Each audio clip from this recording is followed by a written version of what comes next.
Okay, in this video we're just going to be looking at some of the demand and supply side factors and how they can impact external stability. Basically, I'm just going to be going through this Word document just to save us a bit of time on Tuesday and Wednesday. And so it's basically just linking all the different demand and supply side factors to the current account and essentially how the current account impacts net foreign liabilities.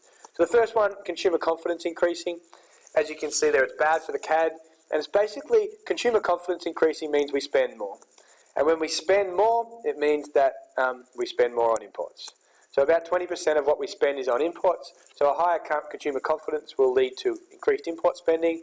That will increase the gap between G&E and GDP and lead to a bigger current account deficit because there'll be more debits for imports. So there'll be more debits in the balance of merchandise trade and net services account. So more imports, you want to link it to the different accounts. That will increase the CAD, likely to increase net foreign debt, or at least net foreign liabilities, and depreciate the value of the dollar as there's more importing. So consumer confidence bad for the CAD because we import more, but basically explain it with reference to the different accounts. Business confidence increasing, businesses spend more on imports to invest and grow. That leads to more debits again in the balance of merchandise trade because they're spending on machinery to build new infrastructure. That will increase the CAD and will also depreciate the dollar and is likely to lead to increased net foreign debt. So both of the first two is just saying that we're importing more, and that's likely to lead to a bigger current account deficit. Interest rates increasing is a tough one. Interest rates increasing has both a good and a bad effect on the current account deficit. So we'll start with the good. Higher interest rates basically mean we have reduced discretionary income. And anything that means that Australians have less income means essentially they have less money to spend on imports. So this reduces the amount of debits in the balance of trade section of the current account. We are importing less because we have less discretionary income if we have a loan. And most people have a loan, as we've talked about in other chapters. This helps to reduce the size of the current account deficit and reduces pressure on net foreign debt. So the good thing is that we have less discretionary income and therefore we spend less on imports. But interest rates increasing also have a bad side. And the bad side is related to the impact it has on the Australian dollar.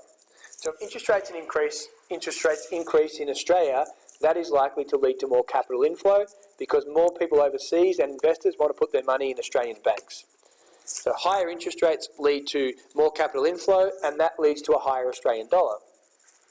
So and a higher Australian dollar is bad for our international competitiveness because we export less and import more because foreign purchasing power has less power to buy our exports, and this will increase the CAD. So what can actually happen when interest rates increase is that, one, we have less money, so there's less import spending, but because it also appreciates the dollar, that can be bad for our balance of merchandise trade and bad for our current account. So it has both a good and a bad effect. It's not important that you say that one outweighs the other, it's just basically saying that it has a good and a bad side effect. But overall, higher interest rates have an uncertain effect, and so do lower interest rates. If we had lower interest rates, the bad would be that we'd import more because we have more discretionary income. The good would be that lower interest rates help depreciate the dollar and boost demand for our exports.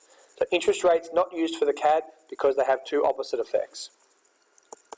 Economic overseas conditions or growth overseas, if other countries are growing faster, that is good for the CAD because we will export more. So we know if China grows fast, they demand more capital items and raw materials for infrastructure. There'll also be more people coming to Australia for tourism and education because foreign citizens will have more money. This will lead to increased exports and improve the balance of merchandise trade and the net services. It also helps boost our terms of trade because the price of our exports goes up because there's more demand. Increases the balance of trade surplus, so the higher prices, the terms of trade, leads to a higher balance of trade surplus because there's more credits, there's more money coming in every time we sell something, and reduces the size of Australia's current account deficit. The other good thing about strong overseas growth is it can lead to inflation overseas, and that reduces our demand for imports. So strong overseas growth is good for the current account because it increases demand for exports and reduces the reduces the demand for imports, and both of those are good for the balance of trade. And the final one for this first video, we'll discuss the other ones in the next video, is the exchange rate. The exchange rate depreciating, just like interest rates, has both a good and a bad side. The good part is because when our dollar depreciates, our exports become internationally competitive because we export more when the dollar goes down. So it's good for the balance of trade because we export more and import less. We import less because it's too expensive, and we buy more Australian products. This will help reduce the CAD because the balance of trade is likely to be in a bigger surplus. So the exchange rate depreciating is good because of our international competitiveness. However, it is also bad because a lot of our debt is denominated in foreign currency. So when the dollar depreciates, the value of our debt goes up and we have to pay more interest on that debt, and that increases debits in the net primary income account. So the interest rates and the exchange rates are two of the harder ones.